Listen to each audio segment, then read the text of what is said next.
Vijayawada university మంచి భవిష్యత్తు కోసం తెలుగు విద్యార్థులు ఇష్టపడే యూనివర్సిటీ. కాల్ 9059052378 9059052379.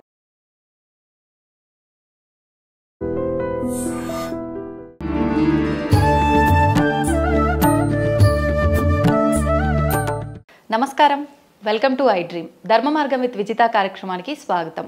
ప్రస్తుతం మనతో పాటు ఉన్నారు సమన్వయ సరస్వతి వాగ్దేవి పుత్రులు బ్రహ్మశ్రీ సామవేదం షణ్ముఖ శర్మ గురువుగారు. ఇప్పుడు గురుగారితో మాట్లాడి మరిన్ని విషయాలు తెలుసుకుందాం. మనకున్న సందేహాలన్నింటినీ కూడా నివృత్తి చేసుకునే ప్రయత్నం చేద్దాం. నమస్కారం గురుగారు. నమస్కారం అమ్మా. గురుగారు, శ్రీరామనవమి మనం ఇంతకు ముందు మాట్లాడుకున్న వీడియోలో కూడా ఉగాది నుంచి శ్రీరామనవమికి సంబంధించిన వసంత నవరాత్రులు కానివ్వండి, ఆ ఉత్సవాలన్నీ ప్రారంభమవుతాయని చెప్పి, అసలు శ్రీరామనవమి అనగానే మనం ఆ రోజున జరుపుకునేవి రాముడి పుట్టినరోజుగా జరుపుకుంటాము. ఆ రోజు వివాహం చాలా అట్టహాసంగా జరుపుకుంటాము. ఇంకొకటి పట్టాభిషేకము. అసలు జరుపుకోవాల్సింది ఏంటి? అసలు ఆ రోజు ప్రత్యేకత ఏంటి? బాగుందమ్మా. శ్రీరామనవమి ఒక మహావ్రత పర్వంగా మనకు శాస్త్రాల్లో వర్ణించి చెప్పారు. ఆ ధర్మశాస్త్రాల్లో ఉంది, అదేవిధంగా స్కాంద పురాణాదుల్లో ఉంది. రామాయణంలో రాముడు ఆవిర్భవించిన ఘట్టం మాత్రం ఉంది తప్ప నవమి వ్రత విధానం లేదు. అది ఇతర పురాణాల్లోంచి ధర్మశాస్త్రాల్లోంచి మనం తీసుకున్నాం. నవమి నాడు ఎలా చేయాలో కూడా శాస్త్ర విధి ఉంది. కొంతమంది రామోపాసకులు ఈ రోజున ఉపవాసం చేస్తారు, జాగరణ కూడా చేస్తారు. ఈ రెండు చేసి మరో రోజు పారణ చేయాలి. ఈ విధానం మన శాస్త్రం చెప్తుంది. అంతేకాదు రామ పూజ ఒకటి ముఖ్యం ఈరోజు. ఆ పూజ ఎలా చేయాలంటే బాలరాముని పూజించాలి అని ప్రధానంగా చెప్పారు. కౌసల్య దశరథులతో పాటు ఉన్నటువంటి రాముడు. ఒక గ్రంథంలో అయితే కౌసల్యాదేవి ఒడిలో ఉన్న రాముణ్ణి ఒక రూపుగా, వెండి రూపుగాను బంగారు రూపుగాను చేసి కలశం మీద పెట్టి ఆవాహన చేసి పూజించాలి అని చెప్పారు. బాలరాముని పూజ ఇది ప్రధానం. అయితే మన తెలుగునాట చేస్తున్న ఎక్కువ విధానం ఏంటంటే కళ్యాణం కూడా చేస్తారు. కానీ శ్రీరామ నవమికి కానీ సీతారామ కళ్యాణానికి సంబంధం లేదు. వారి కళ్యాణం జరిగింది పాల్గొన పూర్ణిమ నాడని కొన్ని శాస్త్రాలు చెప్తున్నాయి.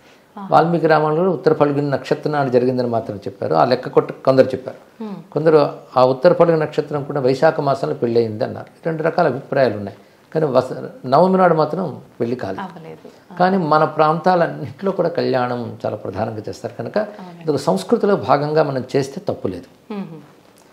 అది ముఖ్యంగా మన వైపే ఎక్కువ కనబడుతుంది. కొంత కర్ణాటకలో కనబడుతుంది, తమిళనాడులో ఏమో కనబడవచ్చు. తెలుగు వారికి సీతారామ కళ్యాణం, శ్రీరామనవమి రెండు ఏకకాలంలో గుర్తుకొస్తాయి. అయితే ఈ కళ్యాణం వెనకాల కథ ఏంటంటే, మనకు భద్రాచల క్షేత్రం చాలా పవిత్ర క్షేత్రం ఉన్నది. అక్కడ ఉత్సవాలు చేస్తారు, రాముడికి బ్రహ్మోత్సవాలు. అది ఈ రోజుతో ముగింపుకు వస్తాయి. ఎప్పుడైనా ఉత్సవం యజ్ఞం ముగింపుకు వచ్చినప్పుడు శాంతి కళ్యాణం చేస్తారు. అలా అక్కడ కళ్యాణం చేస్తారు. దాని ప్రభావం మన సంస్కృతి మీద ఉండి ఇది అంతా చేస్తున్నారు.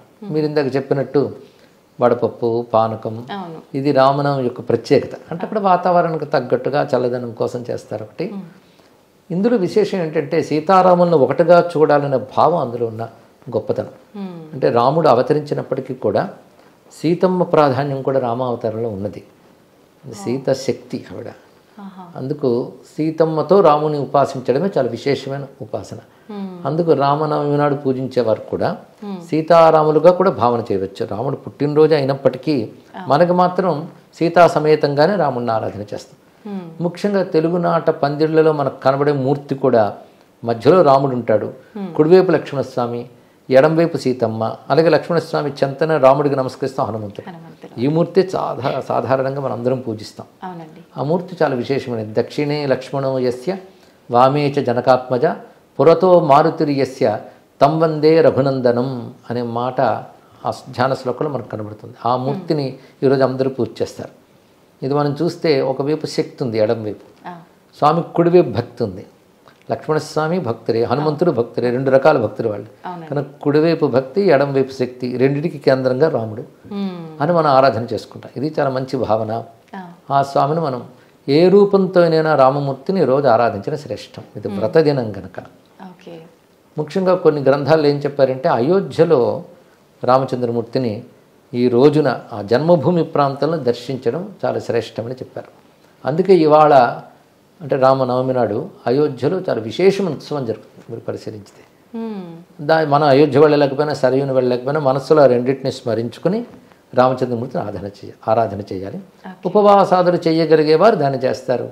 చేయలేని వారు రాముని పూజించి ఆయనకు నివేదించిన పదార్థాలు స్వీకరించి రామచింతన ఉండాలి. ఎప్పుడైనా ఒక దేవతకు సంబంధించినటువంటి పండుగ వచ్చింది అంటే ఎలా ఉండాలి అంటే తద్దేవతామయంగా ఉండాలంతే. కనుక రామనవమి నాడు రామమయంగా ఉండాలి. రామమయం ఎప్పుడవుతాం? రాముని పూజించడం, రామనామం జపించడం, రామాయణం వినడం, చదవడం, మననం చేయడం, దాని గురించే చర్చించుకోవడం, అలా ఈ రోజంతా గడిపితే అదే పెద్ద వ్రతపాలన. కనుక రామనవమిని రామమయంగా చేసుకుందాం. గురుగారు, అంటే నేను ఇది తప్పు చెప్తున్నానో కరెక్ట్ చెప్తున్నానో తెలియదు కానీ రామో విగ్రహవాన్ ధర్మ అని అంటుంటారు. ఏంటండి అది, ఎలా అర్థం చేసుకోవాలి? ధర్మం నిలబెట్టడానికే వచ్చిన నారాయణుడే రామచంద్రమూర్తి, అందులో సందేహం లేదు. అయితే ఆయన భగవంతుడు ఎప్పుడు పరిపూర్ణంగా ఉంటాడు. అవునండి. పరిపూర్ణుడైన భగవంతుడు ఏ రూపం ధరించినా పరిపూర్ణంగా వస్తాడు. కానీ మానవులందరూ పరిపూర్ణంగా ఉండలేరు. ఉందామని ప్రయత్నించితే ఒకడు సగం, ఇంకోడు 30, ఇంకోడు 25. పరిపూర్ణ మానవుడు అనేవాడు ఉండడు. కానీ పరిపూర్ణుడైన భగవంతుడు మానవుడిగా వస్తే పరిపూర్ణ మానవుడిగా ఉండగలడు. ఎందుకంటే నేను ఎప్పుడు పరిపూర్ణుడేగా, మానవుడిగా వచ్చిన పరిపూర్ణుడే. అందుకే ఒక మాట చెప్తూ ఉంటాను ప్రవచనాల్లో కూడా, రాముడంత పరిపూర్ణంగా ఉన్నాడే, అది ఎవరికైనా సాధ్యమవుతుందా? ఒక మనిషి పరిపూర్ణంగా ఉండగలడా? పరిపూర్ణంగా ఉండాలంటే దేవుడే దిగి రావాలంటారు. ఆ దిగి వచ్చిన దేవుడే రాముడు. అందుకే పరిపూర్ణమైనటువంటి మానవ ధర్మములన్నీ చేసి చూపించాడు ఆయన. ధర్మం చెప్పే గ్రంథాలు చాలా ఉన్నాయి, ధర్మం చెప్పేవాళ్ళు కూడా చాలా ఉన్నారు.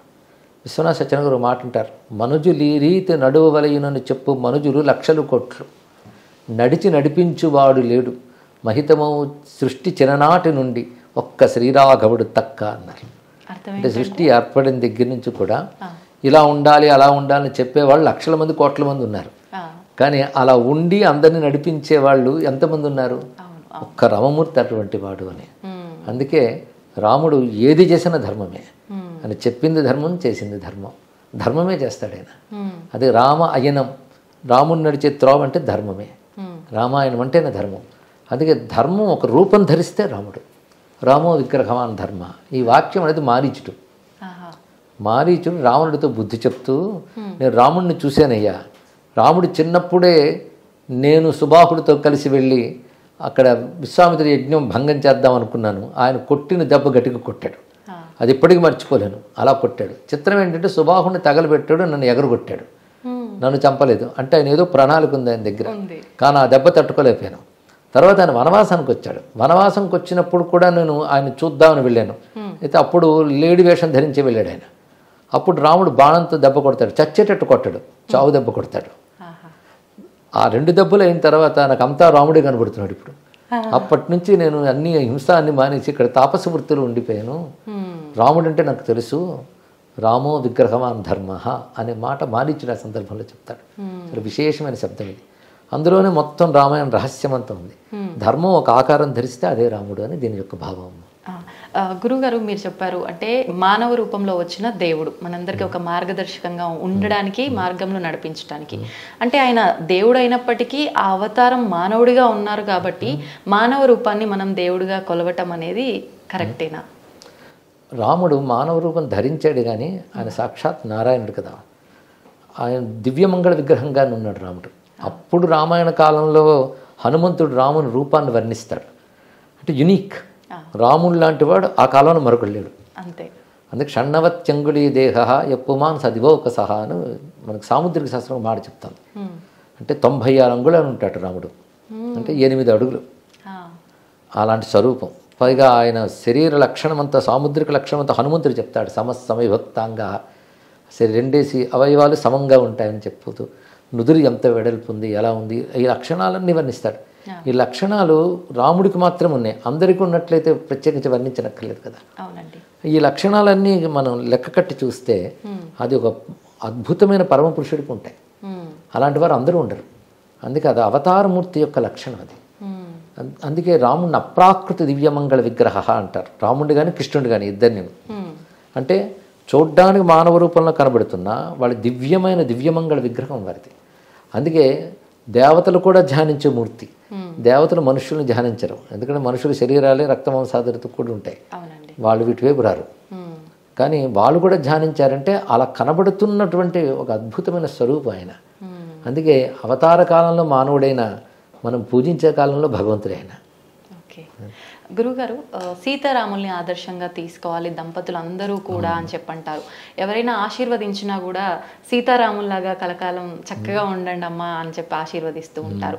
అసలు అంటే కొంతమంది అంటూ ఉంటారు, మూర్ఖంగా మాట్లాడే వాళ్ళని చెప్పొచ్చు, ఏ రకంగా వాళ్ళిద్దరిని ఆదర్శంగా తీసుకోవాలి. భార్యాభర్తలు అని అంటే ఒకరికొకరు చేదోడు వాదోడుగా ప్రతి ఒక్క దాంట్లో కూడా సలహాలు ఇచ్చే విషయం కానీ, ప్రతి ఒక్క విషయంలో సహాయం చేసే విషయం కానీ ఒకరికొకరు తోడుగా ఉండాలి. కానీ అంటే వీళ్ళని చూసినంత వరకు పెళ్లి అయినా తదనంతరం అరణ్యానికి వనవాసానికి అని చెప్పి వెళ్ళటం అంటే సీతాదేవి తన ఇష్ట ప్రకారంగా తన భర్తతో వెళ్ళినప్పటికీ అది చాలా కష్టకాలము. తర్వాత అక్కడికి వెళ్ళినా వాళ్ళు కలిసి ఉన్నారా అని అంటే లేదు, అక్కడ కూడా ఎడబాటు.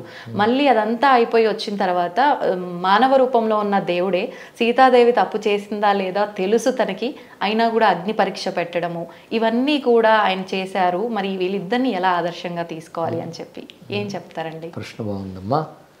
ఇక్కడ మనం సీతారాముల అన్యోన్యత అనేది చాలా ముఖ్యమైనటువంటి భావం. వారిద్దరూ వివాహం తర్వాత బహుకాలం కలిసి ఉన్నారు. విజహార బహునృతున్ అని కూడా వాల్మీకి రచించాడు. చాలా కాలం కలిసి ఉన్నారు. ఇక వనవాసానికి వెళ్ళినప్పుడు రాముడు సీతమ్మని రమ్మని చెప్పలేదు, సీతమ్మే వస్తానంది. అయితే రాముడు అన్న అక్కడ కష్టాలు ఉంటాయి అరణ్యాల్లో అంటే సీతమ్మ గొప్ప మాట ఉంటుంది, నేను చేతకాని వాడితో రావడం లేదు కదా, సర్వసమర్థుడితో వస్తున్నాను కదా, నాకు కష్టాలే ఉంటాయి అంటే రాముడు ఇంకో మాట చెప్తాడు, నిన్ను అనుమతి లేకుండా నాతో రా అంటే బాగుండదు, నువ్వు రావడం నాకు సంతోషమే, నేను రక్షించుకుంటానని అన్నాడు రాముడు. ఆ విధంగానే సర్వసమర్థుడైన పతితో కలిసి ఆమె అరణ్యవాసానికి వచ్చింది.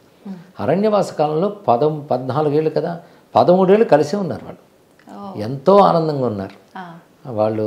అరణ్యకాండల వర్ణన చదువుతుంటే మనకు తెలుస్తుంది. ఎందుకంటే రాముడి దగ్గరుంటే ఆనందం కాక ఇంకేమిటి. ఆమెకు వనమైన భవనమైన రాముడితో ఉంటేనే ఆనందం. రాముడితో ఉన్న వాళ్ళకి ఏ కష్టమూ రాదు, సర్వరక్షకుడైన. అలా ఆనందంగానే ఆమె ఉన్నది.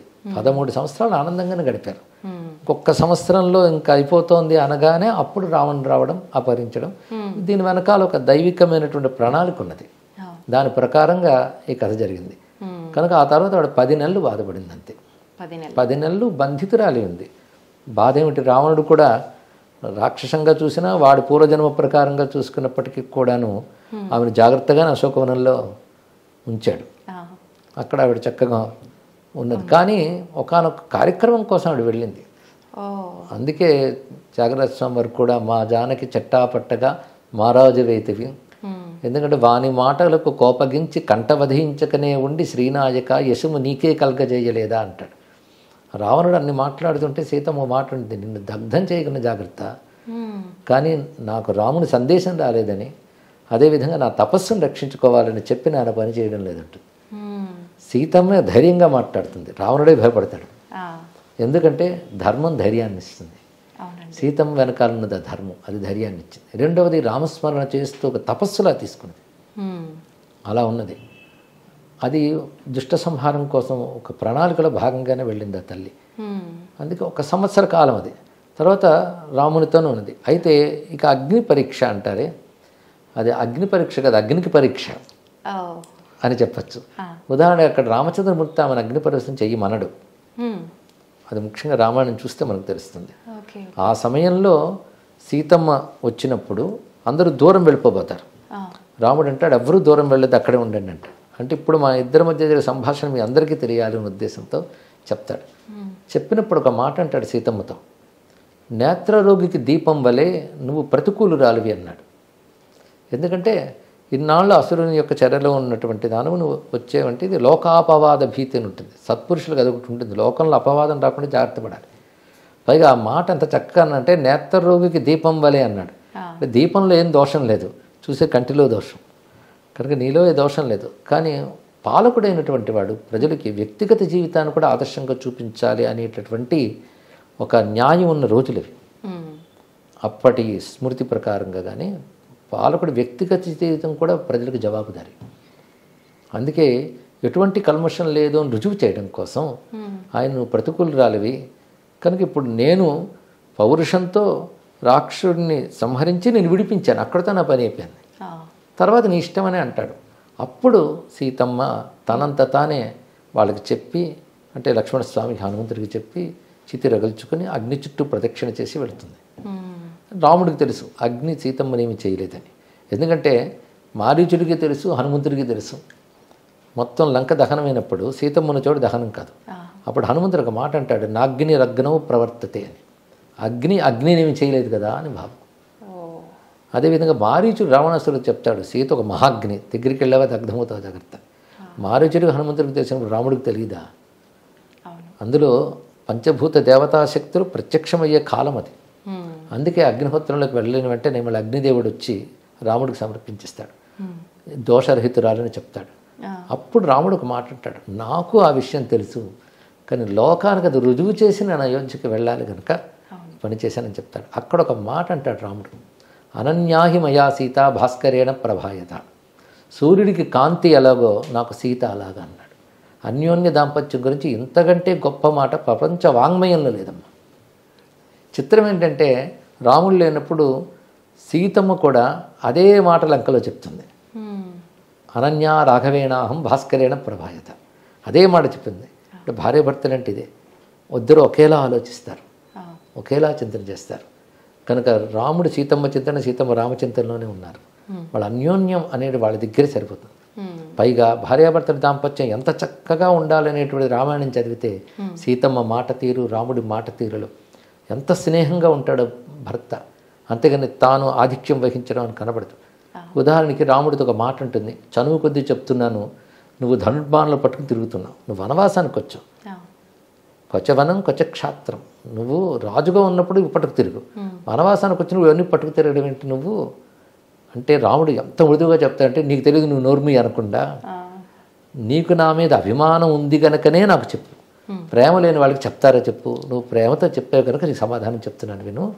నేను వనవాసానికి వచ్చాను కానీ క్షాత్రాన్ని విడిచిపెట్టలేదు. నేను ఇతరులకు ఆపద కలగకుండా చూసుకోవడం క్షాత్రం నా బాధ్యత, అది అందుకే దీన్ని పట్టుకున్నాను అని చక్కగా సమాధానం చెప్తాడు. అలా భార్యాభర్త ఎలా మాట్లాడుకోవాలో కూడా కనబడుతుంది. ఎక్కడ కూడా కటువుగా రాముడు ఒక్క మాట అంట. తర్వాత అయోధ్యకు వచ్చాక చాలా కాలం వాళ్ళు కలిసే ఉన్నారు. తర్వాత లోకాపవాదం ఏర్పడింది, తరాలు మారి లోకాపవాదం ఒకటి ఏర్పడుతుంది. అది ఒక వ్యక్తి చెప్పింది కాదు, లోకంలో అందరూ అనుకుంటున్నారని మంత్రులు వచ్చి రాముడితో సమావేశంలో తెలియజేస్తారు. అప్పుడు ఉన్న ధర్మ ప్రకారంగా ఏంటంటే, ఒక అపనింద కానీ ఉంటే దాన్ని దూరం పెట్టాలి కొంతకాలం, మళ్ళీ సత్యం రుజువు అయ్యే వరకు. అదొక నియమం, దానికి కట్టుబడ్డాడు. కానీ నువ్వు వెళ్ళిపో అడవిలో వదిలే ఇలా అనకలేదు ఆయన. ఎందుకంటే ఈ సమావేశం ముందు రాత్రి వేళ సీతమ్మతో మాట అంటాడు, గర్భవతి నువ్వు, నీకు ఏది ఇష్టమో అది చేస్తాను చెప్పు అంటాడు. నాకు మన వనవాస కాలంలో మునుల ఆశ్రమాలన్నీ తిరిగినవి చాలా గుర్తున్నాయి, చాలా ఆనందంగా ఉంటాయి. నాకు వాల్మీకి మహర్షి వాళ్ళ ఆశ్రమాలు చూశాను, ఆ ఆశ్రమాలకు వెళ్ళాలనుంది అని చెప్తుందమ్మా. అది అయిన వెంటనే ఈ సమావేశం ఏర్పడుతుంది. ఆ మరుసటి రోజు ఉదయం లక్ష్మణస్వామిని పిలిచి, ఆమె ఇలా వాల్మీకి ఆశ్రమం అవి వెళ్ళాలని అనుకున్నది కాబట్టి నువ్వు వనం దగ్గర విడిచిపెట్టిరా అంటాడు. విడిచిపెట్టిరా అన్న మాట, విడిచిపెట్టిరా అన్నాడు అంటే ఆమెకు చెప్పలేదు ఈ మాట, ఇతని ద్వారానే చేయించాడు. కానీ అందులో ఒక అనుమాన వాక్యం కానీ ధిక్కార వాక్యం కానీ రెండూ లేవు. దాని ప్రకారం లక్ష్మణస్వామి వాల్మీకి ఆశ్రమంలో విడిచిపెడతాడు. కానీ ఈ విధంగా అపవాదుకు భీతి చెందే ఇలా చేశాడన్న విషయాన్ని కూడా లక్ష్మణుడు తెలియజేస్తాడు. సీతమ్మకి ఈ ధర్మం తెలుసు, రాజధర్మం. ఎందుకంటే రెండు ధర్మాలు ఘర్షించినప్పుడు ఏ ధర్మం నిలుపుకోవాలి, భర్తృధర్మం రాజధర్మం. రాజధర్మం ప్రకారంగా ప్రజాభిప్రాయాన్ని విలువనివ్వాలి, మళ్ళీ దోషరహితాన్ని రుజువయ్యే వరకు దానికి తగ్గట్టుగా దూరం పెట్టాలి, అది ముందు, అది రాజధర్మం. భార్యను విడిచిపెడితే భర్తృధర్మం దెబ్బతింటుంది. రెండు ధర్మాలు ఘర్షించినప్పుడు దాన్ని ఎలా సంయమనం చేయాలో రాముడికి మాత్రమే తెలుసు. అందుకే ఇంత చక్కగా చేశాడు. ఆ సమయంలో రాముడు దుఃఖంతోనే ఉన్నాడు. తర్వాత యజ్ఞాలు చేశాడు ఎన్నో, ప్రతి యజ్ఞంలో స్వర్ణ సీతని పెట్టుకున్నాడే తప్ప సీత త్యాగం చేయలేదుగా. సీతమ్మ పట్ల భార్యాభావం ఉంది, ఆమెకి భర్తృభావం ఉంది. అందుకని వాళ్ళిద్దరు వేరు కాలేదనే చెప్పాలి, భౌతికంగా వేరైనా. వాళ్ళిద్దరి యొక్క అనుబంధం అలాంటిది. కనుక ఒకనొక కష్టకాలం వచ్చినప్పటికీ కూడా వారు విడిపోకుండా స్థైర్యంగా నిలబడి అనుబంధాన్ని కాపాడుకున్నారు. కనుకనే వారిని అన్యోన్య దాంపత్యం అంటారు. ఒక చిన్న ప్రతికూలం వస్తే చాలు విడిపోయే తొందరపాటుతనం బాగా కనబడుతుంది. కానీ కాలంలో ఒక ప్రతికూలత వచ్చినప్పటికీ అనుబంధాన్ని కాపాడుకోవాలి. అంతేగాని సీతమ్మని రాముడు విడిచిపెట్టలేదు, సీతమ్మ భార్యాభావం అలాగే కాపాడుకున్నాడు. అంటే వాస్తవాన్ని సరిగ్గా తెలుసుకోక మిడిమిడి జ్ఞానంతో మాట్లాడే మాటలు ఇలాంటి వాటికి దారి తీస్తాయి. సరిగ్గా రామాయణం చదవకపోవడం కూడా ఒక కారణం. అవునండి, అవును. అది సరిగ్గా అక్కడ మాట, అక్కడ సమావేశాలు, అక్కడ జరిగినటువంటి సంభాషణలు, ధర్మాధర్మ నిర్ణయాలు ఇవన్నీ అందులో ఉంటాయి. అవి యథాతథంగా తెలుసుకుంటే సందేహమే రాదమ్మా. నిజంగా చదివితే ఇంత చక్కగా అర్థమవుతుందా అండి? ఇంత మంచి వివరణ అర్థం చేసుకోవచ్చు అంటారు. వాల్మీకి చాలా తేట తెలుగు సంస్కృతంలో రాశాడు, తేట సంస్కృతం, సులభ సంస్కృతంలో రాశారు, మధురంగా రాశారు. అయితే మనకు చక్కటి అనువాదాలు కూడా వచ్చాయి, తెలుసుకోవాలి. ఒకవేళ మనం ఏమో అన్వయించుకోలేకపోతే వాటిలో కృషి చేసిన పండితులను అడగాలి. ఇప్పుడు మనం లెక్కల పుస్తకం తెచ్చుకొని చదివితే అర్థం కాకున్నప్పుడు లెక్కల మాస్టర్ దగ్గరికి వెళ్తాం. అలాగే దీనిలో కృషి చేసినటువంటి పండితులను అడగాలి. ముందే మనం ఏదో అభిప్రాయం ఏర్పరిచేసుకుని దాన్ని సమర్థించడానికి వాదిస్తూ కూర్చోకుండా ఓపెన్ మైండ్తో పెద్దలను అడిగితే వాళ్ళు ధర్మాధర్మం నిర్ణయం చేసి చక్కగా చెప్తారు. అయితే ఈ శ్రీరామనవమి నుంచి ఎవరన్నా ఏదైనా కొత్త విషయం చెయ్యాలి అనుకుంటే ఈ రామాయణం చదవడము, దానిలో ఉన్న విషయాన్ని అర్థం చేసుకోవడం మొదలు పెడితే బాగుంటుందేమో. అవును, అంతే కదండి. ఎందుకంటే రాముడు ఆదర్శమూర్తి, ఆరాధ్యమూర్తి రెండును. ఆదర్శంగా తీసుకున్న ధర్మాలన్నీ ఆయనలో ఉన్నాయి, ఆరాధించవలసిన దైవత్వం కూడా ఉంది. అందుకే ఆయన ధర్మస్వరూపుడు, దైవస్వరూపుడు. ఆయన స్మరించుకోవడం, రామాయణం చదవడం, అందులో చెప్పిన ధర్మాలు జీవితంలోకి మనం తెచ్చుకొని ప్రయత్నం చేయడం, ఇవి చేస్తే రామనవమి పర్వం చక్కగా జరుపుకున్నట్లే. అయితే ఇంకొక డౌట్ అడుగుదాం అనుకున్నా నేను, కానీ మీరు చెప్పిన ఈ విషయంలోనే నాకైతే దానికి వివరణ అర్థమైపోయింది. కానీ ఏం అడగాలనుకున్నానో చెప్తా.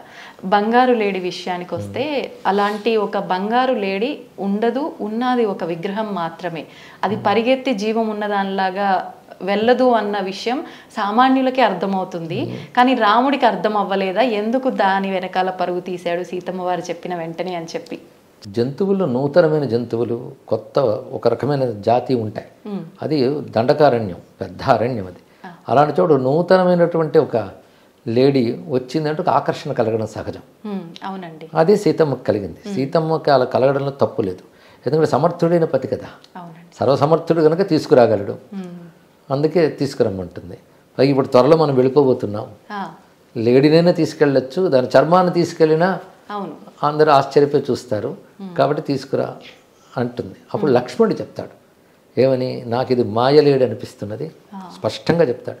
మారీచుడు అంటే వేషాలు వేసి తిరుగుతుంటాడు అని నాకు తెలుసుకున్నాను, వాడే అయ్యుంటాడు అంటే రాముడు గొప్ప మాట అంటాడు. నిజంగా లేడీ అయితే నేను తీసుకొస్తాను, ఒకవేళ రాక్షసమై అయితే దాన్ని ఛేదిస్తాను, అది ఛేదించాలి. కానీ రెండుతో ఏదైనా నేను చేయాలి కనుక నేను వెళతాను, జాగ్రత్తగా కూర్చో అన్నాడు. కనుక రాముడు ఏమీ పొరపాటు పడలేదు, స్పష్టంగా రాక్షసమై అయితే ఛేదిస్తాను, లేడైతే తీసుకొస్తాను అనుకునే బయలుదేరి వెళ్ళాడు. సీతమ్మ ఆకర్షణ పడ్డంలో తప్పేం లేదు, అడిగినది అంతే. అయితే అక్కడ ఘటన వెనకాల కారణం చాలా ఉన్నాయనుకోండి. అయితే లక్ష్మణస్వామిని కాపలా పట్టి వెళ్ళాడు, వదిలి వెళ్ళిపోలేదు కదా. తర్వాత ఆయన కాపలాను కూడా ఆవిడ అక్కడ ఉండనివ్వకుండా మాట్లాడింది. ఆ తర్వాత కథ అంతా మరోవైపు దారితీసింది. కానీ ఆ సమయంలో సీతమ్మది కానీ రాముడిది కానీ ఇద్దరిది తప్పేం లేదు. ఓకే. అయితే రావణుని విషయానికి వస్తే ఎవరి ధర్మం వాళ్ళు నిర్వర్తించాలి అంటారు. రావణుడు రాక్షసుడు అన్న విషయం తెలిసిందే. మరి రాక్షస ధర్మం అనేది తను పాటించాడేమో, తనని మనం దుర్మార్గుడుగా చూడటం కరెక్టేనా? ధర్మం అనేది రాక్షసులకు ఒకటి, దేవతలకు ఒకటి, మానవులకు ఒకటి ఉండదమ్మా. ధర్మం ధర్మమే. ధర్మంలో పరస్త్రీని చెరబెట్టడం అనేది ఎవరికైనా అధర్మమే, అది ఎవడు చేసినా తప్పే. ఎందుకంటే రాక్షసులు అనగానే వాళ్ళు అధర్మాలు చేస్తూ తిరుగుతున్న జాతి అనడానికి లేదు. రాక్షస జాతి చాలా గొప్పది. మరి బలిచక్రవర్తి చాలా గొప్పవాడే, ప్రహ్లాదుడు చాలా గొప్పవాడే.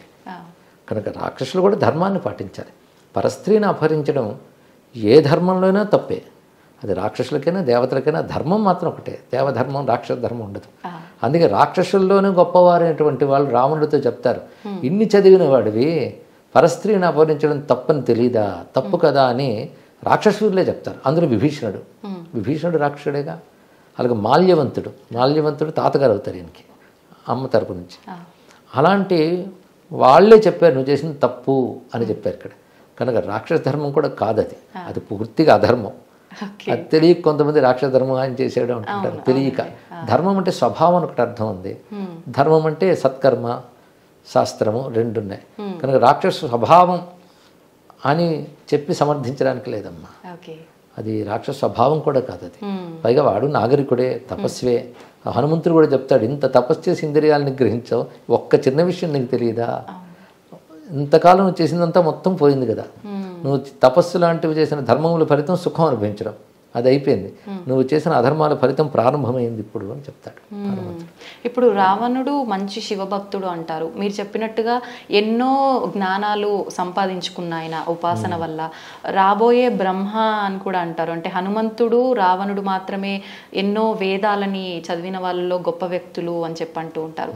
మరి అన్ని చదివినప్పుడు మామూలుగా మనం దేవత ఆరాధన ఉపాసన చేస్తేనే మనకి ఎంతో కొంత అందులో నీతి అర్థమవుతుంది, మంచిగా ఉండాలి అనే ఒక విషయం అర్థమవుతుంది. అన్నీ తెలుసుకున్న అతనికి ఒక ఆడ మనిషిని అంటే సీతాదేవిని అలా అపహరించడం తప్పు అనే ఒక చిన్న విషయాన్ని ఎలా మర్చిపోయాడంటారు? దాన్ని వినాశకాలే విపరీత బుద్ధి అంటారు ఎన్ని తెలిసిన.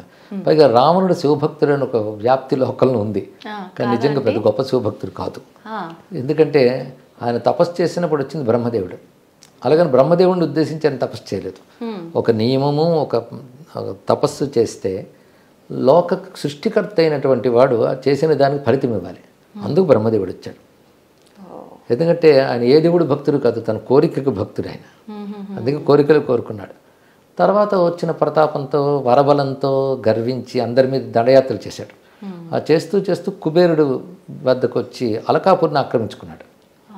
అయితే అప్పుడు కుబేరుడు విశ్రవసో బ్రహ్మ వద్ద, అంటే రావణుడికి కూడా ఆయన తండ్రి, కుబేరుడికి ఆయన తండ్రి, వెళ్ళి ఇలా వాడు దండయాత్రకు వస్తున్నాడంటే ప్రస్తుతం కాలం వాడికి అనుకూలం ఉంది కనుక నువ్వు ఖాళీ చేసి వచ్చే అంటాడు.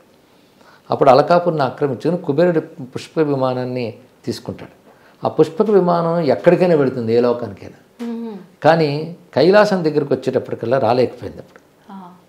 అప్పుడు అక్కడున్న నంది నవ్వి, నీ విమానం ఇక్కడికి రాలేదు, సాధ్యం కాదు సుమా అంటే, అప్పుడు గర్వించి కిందకి దిగి, నేను కైలాసం దగ్గర రాకూడదంటే కైలాసాన్ని నా దగ్గర తీసుకెళ్తానని పెకలించుతాడు.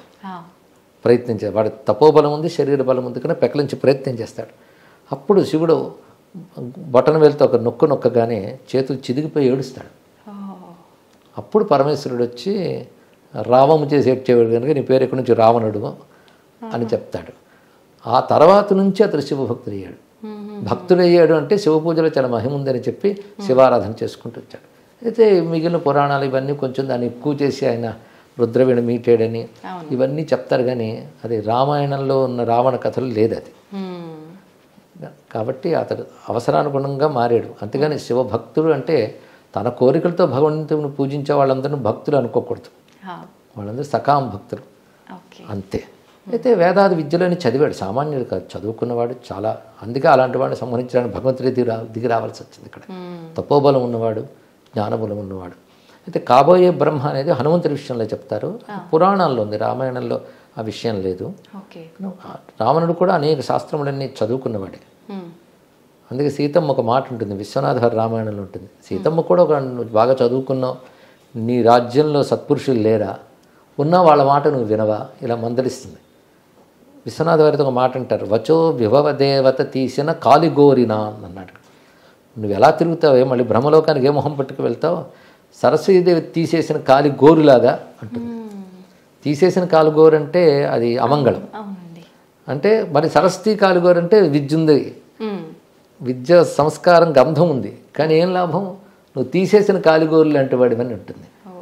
అంటే ఎంత విద్య ఉన్నా అన్నీ ఉన్నప్పటికి కూడా ధర్మం అనేది లేకపోతే దెబ్బతింటారు. అయితే అంత విద్య ఉన్నా ధర్మస్పృహ ఎందుకు లేదంటే అహంకారం. విద్యావంతులందరూ ధార్మికంగా ప్రవర్తిస్తారని చెప్పలేం, ధార్మికులందరికీ విద్య ఉంటుందని చెప్పలేం. కొందరు విద్య లేకపోయినా ధర్మ సంస్కారాలు ఉంటాయి. కొందరు ఏం చేస్తారంటే వాళ్ళ పాండిత్యాన్ని అంతటిని వాళ్ళ అధర్మాన్ని సమర్థించడం కోసం వాడతారు. అందుకే విద్య ఉండడం వల్ల ధర్మం ఉంటుందని చెప్పలేం. అయితే విద్య ఉంటే ధర్మస్పృహ రావాలి, అది వస్తే చాలా మంచిది. దాన్ని వినియోగించుకోవడం తక్కువ. పైగా వాడు అసుర లక్షణం, అహంకార లక్షణం, ఆ పని చేయనివ్వలేదు. గురుగారు, ఆఖరణ ఒక చిన్న విషయం, అంటే ఆదర్శ దంపతులుగా ఎందుకు తీసుకోవాలన్నది మీరు చెప్పిన వివరణ అయితే నిజంగా చాలా బాగుంది. ఇప్పటి జనరేషన్ వాళ్ళకి నిజంగా అంత ఆదర్శంగా ఉండలేరేమో, కొంతలో కొంత ఉండాలంటే ఒక చిన్న మెసేజ్ ఏమిస్తారు? ఎప్పుడైనా మానవ సంబంధాలు నిలబడేవి సహనం, సర్దుబాటు, ఈ రెండింటి వల్ల నిలబడతాయమ్మా. అలాగే మన పూర్వతరాలన్నీ అలాగే నిలబెట్టుకుంటూ కుటుంబ వ్యవస్థను ఇక్కడ దాకా తీసుకొచ్చి భార్యాభర్తలు ఎప్పుడు కలిసి ఉండాలి, అదొక్కటే. ఎందుకంటే విడిపోవడానికి కారణాలు వీళ్ళు వెతుకుతారు, కలిసి ఉండడానికి కారణాలు వెతికితే అవి కనబడతాయి. మన శరీరంలో ఏదో ఒక అనారోగ్యం వచ్చిందనుకోండి, శరీరం విడిచిపెట్టాలనుకోం కదా, దాన్ని సవరించుకోవాలనుకుంటాం, లేకపోతే దాంతోపాటు బతికేస్తాం. ఎందుకంటే శరీరానికి ప్రాణానికి ఎంత అనుబంధం ఉంటుందో భార్యాభర్తలు కూడా అంతే అనుబంధం ఉండాలి. పరస్పరం ఇద్దరు స్నేహితులు కనుక సహనము, సర్దుబాటు. ఒకరు హద్దు తప్పితే ఇంకొకరు కాస్త సహనం వహించి వాళ్ళని సవరించే ప్రయత్నం చేయాలి, సర్దుబాటు చేసుకునే ప్రయత్నం చేయాలి. వీటితోనే ఏ రిలేషనే నిలబడుతుంది. ఎందుకంటే విడిపోతూ వెళ్తూ ఉంటే ఎవరితో సర్దుకోగలరు? కాబట్టి అది నిలుపుకోవాలి. ఎందుకంటే కుటుంబం కోసం నిలుపుకోవాలి. మొట్టమొదట వివాహమైన తొలి దశల్లో వాళ్ళిద్దరూ ఒక అన్యోన్యానికి, సామరస్యానికి రావడం కొంత సమయం పడుతుందమ్మ. ఉదాహరణకు సర్జరీ చేశారనుకోండి, కొత్తగా లోపల ఆర్గన్ పెడితే అది బాడీకి సూట్ అవ్వడానికి కొంత టైం పడుతుంది. అవునండి. దేనికైనా అంతే. కొంచెం ఎమోషన్స్ అంటారు, భావోద్వేగాలు కలగచ్చు. ఇంటలెక్ట్, ఎమోషన్స్, ఒకవైపు బుద్ధి, ఆలోచన, ఇంకోటి భావోద్వేగాలు, ఇంటి మధ్య ఒక సామరస్యం రావడం కష్టం, కొంచెం కాలం పడుతుంది. అందుకు పెద్దలు ఈ సమయంలో బాధ్యత వహించాలి. అందుకే అటు ఇటు పెద్దలు పెళ్ళికి పూనుకోవడానికి అదే కాలం. వీళ్ళు ఏవైనా ఆవేశాలు వస్తే సర్దుబాటు చేస్తారు. భర్త మీద అలిగి ఇప్పుడు పుట్టింటికి వస్తే నీవు అత్తింట్లే ముఖ్యం అక్కడే అని చెప్పేవాడు పూర్వం. ఎందుకు ఇవన్నీ అంటే రిలేషన్ నిలపడం కోసం చేసిన ప్రయత్నాలు. ఇప్పుడు ఆ రిలేషన్ నిలపాలనే ప్రయత్నం పెద్దవాళ్ళలోనూ కొరబడుతుంది. వీళ్ళు తొందరపాటే, వాళ్ళు తొందరపాటు. ఏదైనా ఇబ్బంది వచ్చిందంటే అక్కడికన్నా ఇక్కడే ప్రశాంతంగా ఉంటావు, వదిలేసి వచ్చేయనేటట్టుగానే ఉన్నాయి పెద్దవాళ్ళ మాటలు కూడా. అవునమ్మా. సుఖంగా బ్రతకడం కంటే ధర్మంగా బ్రతకడం గొప్పది. అది నేర్పాలి. కాస్త సహించేన కష్టాన్ని ఓర్చుకునైనా ధర్మాన్ని కాపాడుకుంటే ధర్మం ఎప్పుడైనా మనల్ని కాపాడుతుంది. అలా ధర్మం బేస్డ్గా రిలేషన్స్ ఉండాలి. అంతేగాని మనం మనస్సు చెప్పినట్టు అనుబంధాలు ఉండకూడదు, ధర్మం చెప్పినట్టు అనుబంధాలు ఉండాలి. భావోద్వేగాలు అనుబంధాలు నిర్ణయించకూడదు, ధర్మం నిర్ణయించాలి. అలా ధర్మబంధమైన అనుబంధాల గురించి చెప్పే కనుకనే రామాయణం లాంటి గ్రంథాలు మనకు నిలబడిపోయాయి. ఈ విధానం అంతా కరెక్ట్గా ఉండాలి, ఇలాంటివి జరగకుండా అంటే పిల్లల్ని పెంచేటప్పటి నుంచే మనం ఇలాంటివన్నీ కూడా అలవర్చాలంటారా గురుగారు? అవునమ్మా. మైండ్ సెట్ ఎలా చేసామనేది చాలా ముఖ్యం. నిన్న మొన్నటి తరాల వరకు కూడాను బాహ్యంగా ఏం చదువుకున్నా ఈ ధర్మం పిల్లలకు అందేటట్టు ఇంటి ద్వారా అందించేవారు. ఇప్పుడు పిల్లల జీవితం విద్యార్థి దశ నుంచే ఇంట్లో తక్కువైపోయింది, ఇంటితో అనుబంధం తగ్గిపోయింది. అవునండి. పెద్దవాళ్ళకు కూడా తెలియని కాలమే వచ్చేసింది. కానీ తెలుసుకోవాలి. అందుకు ఇదిగో ప్రవచనాల ద్వారా, సద్గ్రంథాల ద్వారా అందించే ప్రయత్నం చేయాలమ్మా. చిన్నప్పటి నుంచి ఇలా నేర్పుతూ ఉంటే ధర్మం యొక్క ప్రాధాన్యత తెలుస్తుంది, వాళ్ళే కాపాడుకోగలరు తర్వాత. గురుగారు, కాలం విషయానికి వస్తే ఇందాక మీరు స్టార్టింగ్లో చెప్పినప్పుడు కాలం గురించి, కాలం ఎప్పుడూ మంచిదే, ప్రతిరోజు కూడా మంచిదే, ఏది అంటే చెడ్డది కాదు, ఏది మనకు అపాయం చేయదు అని చెప్పి. కాలము అంటే ఒక సమయం కింద తీసుకున్నాం అనుకోండి, ఆ సమయాన్ని ఎవరు ఎలా ఉపయోగించుకుంటున్నారో దాన్ని బట్టే వెళ్తుంది. కానీ ఒక్కొక్కరు అంటే ఏం ఆలోచిస్తారంటే మన కర్మని బట్టే మనం ఉపయోగించుకునే సమయమైనా ఏదైనా ఉంటుంది, ఇవన్నీ మాటలు అంటుంటారు. ఏం చెప్తారంటే ఇటువంటి వాళ్ళు? మన కర్మని బట్టి అంటే ఒకప్పుడు మనం చేసుకున్న కర్మేగా, అది కూడా మనం చేసిందే కదా, తానంతా తాను రాదు కనుక ఒకప్పుడు మనం చేసుకున్న దాని ప్రకారం ఉన్నప్పుడు అదేంటో మనకు తెలియదు కనుక ఇప్పుడు మనం చేయాల్సింది జాగ్రత్త పడాలి. ఎందుకంటే కాలం యొక్క ప్రభావం మన మీద ఎంత ఉంటుందో మన యొక్క ప్రభావం కాలం మీద ఉంటుంది. ధర్మాధర్మాలు లోకల్లో ఉంటే దానికి తగ్గట్టుగా కాలం అనుకూల ప్రతికూలాలు ఉంటుంది. ధర్మాధర్మాలు మన నుండే వస్తాయి కదా. అది కాలం చెడు చేసిందనే కంటే మనం చేసిన కర్మ కాల రూపంలో ఫలితాన్ని ఇస్తుంది. అందుకే సత్కర్మ చేస్తుండాలి. ఇదివరకు ఏదో దుష్కర్మల వల్ల ఇప్పుడు కాలం ప్రతికూలంగా ఉన్నప్పటికీ ఇదివరకటిది మనం ఇప్పుడు వెళ్ళి సవరించుకోలేం. కానీ ఇప్పుడు సత్కర్మాచరణ చేస్తూ ఏమైనా ప్రతికూలత వచ్చినా ఒకప్పుడు చేసుకున్న చెడ్డ పని యొక్క ఫలితం ఇదేని కొంచెం సహనం వహిస్తూ ఉంటే, అందుకే ఇందాక చెప్పినట్టే సహనం వహించాలి, సవరించుకోవాలి. ఈ రెండిటితో మనం కాలం అనుకూలం చేసుకోవచ్చమ్మా. గురుగారు, తల్లిని మించిన దైవమే లేదు అంటుంటారు. అంటే భగవంతుడే గొప్ప, సృష్టికి మూలమే భగవంతుడు అంటాం. మరి భగవంతుడి కన్నా కూడా తల్లి గొప్ప అని ఎలా అర్థం చేసుకోవచ్చు అంటారు? అంటే భగవంతుడు సర్వవ్యాపుని పరమాత్మైనా ప్రత్యక్షం కాదు కదా. భగవంతుడు ఎలాగైతే మనకు కారణమై మనల్ని పోషిస్తూ రక్షిస్తూ ఉంటాడో అలా మన పుట్టుక కారణమై మనల్ని పోషించి రక్షించి కాపాడడం అనే ఒక దైవత్వం తల్లిలో కనబడుతుంది. తండ్రిలోనూ అలాంటి దైవత్వం కనబడుతుంది. అందుకే ఒక దైవీ గుణం లక్షణం అక్కడ ఉంది కనుక వాళ్ళని ఆరాధిస్తే దేవతలను ఆరాధించినట్లే. అది మాతాచ పార్వతీదేవి పితాదేవో మహేశ్వర అంటారు. అంటే పార్వతీదేవి తల్లి, శివుడే తండ్రి అని.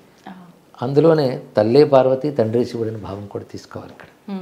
అలాగ వాళ్ళని మనం గౌరవించి వాళ్ళని బాధ పెట్టకుండా చూసుకోవాలని, దానివల్ల కుటుంబ సంబంధం బలంగా ఉంటుంది. కనుక ఏ పిల్లవాడైతే తల్లిదండ్రులను గౌరవిస్తాడో ఆ పిల్లవాడు తాను కూడా తండ్రో తల్లో అవుతాడు. అప్పుడు వాడు ఆదర్శంగా నిలబడతాడు. కనుక ఇది పరంపరను కాపాడుతుంది. గురుగారు శివుడు అన్నారు కాబట్టి నాకు ఒకటి అడగాలనిపించింది. ఇది నా పర్సనల్ క్వశ్చన్ అనమాట. నాకు శివుడు అంటే అది భక్తి అని చెప్పలేని ఒక రకమైన పిచ్చి. ప్రతి పని చేసినా ఏ పని చేసినా కూడా శివుడు శివుడు నా శివయ్య నా శివయ్య అని ఒక ఇంట్లో పర్సన్ లెక్క నేను ఫీల్ అవుతా. వేరే ఏదైనా టెంపుల్కి వెళ్ళాలన్నా అమ్మో నా శివునికి కోపం వస్తుందేమో, నా శివుడి గుడికి తప్ప నేను ఎక్కడికి వెళ్ళను, ఎవరైనా తిరుపతికి వెళ్దాము అని అన్నా కూడా నేను తిరుపతికి రాను, శివుడు కూడా ఏదైనా ఉంటే చెప్పు, ఇలా ఒక రకంగా అయిపోయింది. అంటే నాలా చాలా మంది ఉన్నారేమో, ఒక దేవుణ్ణి ఇష్టపడి నా ఇష్టదైవం ఈయన అనుకున్నప్పుడు ఇంకో దేవుణ్ణి ఆరాధించటము వెళ్ళటము అనే ఆలోచన అసలు ఎందుకు రాదు? అంటే ఎలా తీసుకోవచ్చు అంటారు దీన్ని? ఇవి రెండు వైపులు ఉంటుంటాయమ్మా. కొందరు విష్ణు భక్తులు అనుకుని శివాలయానికి మేము రాము అనుకుంటారు. ఇది కొంచెం మనస్తత్వం వల్ల కూడా అనిపిస్తుంది. అలా అనిపించిన ప్రేమకు సంకేతమే. అందులో ఇతర దేవతను తక్కువ చూసామని అర్థం కాదు, మన దేవతని ఎక్కువగా చూసామని అర్థం. వెళ్ళినా తప్పు లేదు. ఎందుకంటే సర్వదేవతలు ఒకే భగవంతుని యొక్క స్వరూపాలు అనేది మన శాస్త్రం చెప్తోంది. మన శివుడి మీద ఇష్టం ఉన్నప్పుడు శివుడే ఈ దేవతల రూపంలో ఉన్నాడని వెళ్ళి నమస్కరించవచ్చు. నాకు ఈ సమయంలో లీలాసుకుడు కృష్ణకర్ణామృతంలో ఒక మాట అంటాడు, నేను కనిపించిన ప్రతి దేవుడికి దండం పెడతాను. ఏమడుగుతానంటే నా కృష్ణుడిపై నా భక్తి మరింత పెరిగేలాగా ఆశీర్వదించమని అడుగుతాను. నందస్య పుణ్య నిశ్చయే మా భక్తి రస్తు అంటాడు. బాగుంది కదా. అలాగే మనం కూడా ఈ దేవతలందరిని అంగీకరిస్తాం సనాతన ధర్మంలో. కనుక మన ఇష్టదైవం మీద భక్తి పెరిగేలాగా వీళ్ళు అనుగ్రహించవచ్చు. దేవతలకు ఏమైనా కోపం వస్తుందా అండి? అలాంటివి ఏవీ లేవమ్మా, మనం ఏర్పరచుకున్న భావాలే.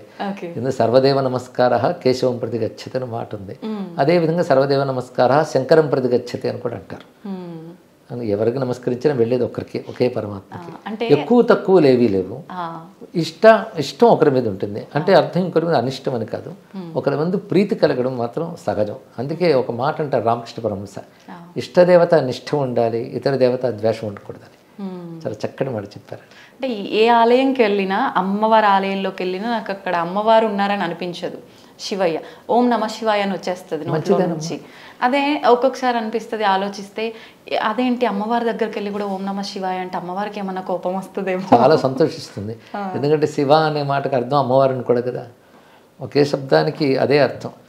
శివనామం విష్ణువుకి ఉంది, విష్ణునామం శివుడికి ఉన్నది. కానీ ఎవరేమో అనుకోరు, ఆనందిస్తారు కూడా. వారి నామం అది.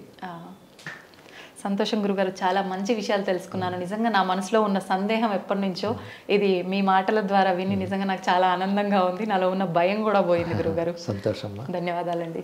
శుభమ్మ. శ్రీరామ రక్ష. జై శ్రీరామ్ అండి.